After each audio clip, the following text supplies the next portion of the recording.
Dalam beberapa tahun terakhir, pembangunan villa dan sejenisnya menjamur di Kabupaten Gianyar. Semakin pulihnya perekonomian membuat investor kembali melirik investasi di bidang akomodasi pariwisata.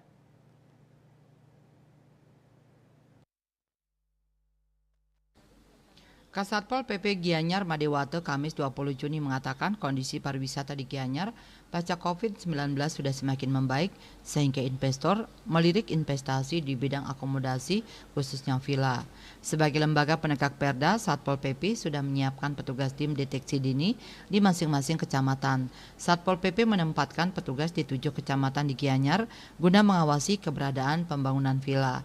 Tim deteksi dini akan melaporkan hasil pemantauannya ke Satpol PP. Selama ini dari hasil pemantauan tim tersebut masih banyak ditemukan pembangunan villa maupun hotel yang belum mengantongi izin. Dalam arti secara administrasi keberadaan villa ini masih sedang berproses pengurusan izin.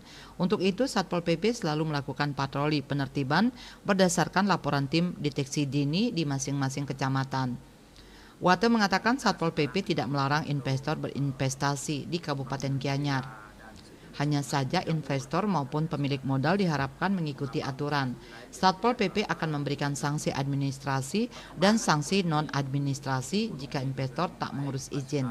Investor wajib mengurus izin yang diberlakukan. Madewato meyakinkan Satpol PP akan selalu memonitor kelengkapan perizinan usaha akomodasi.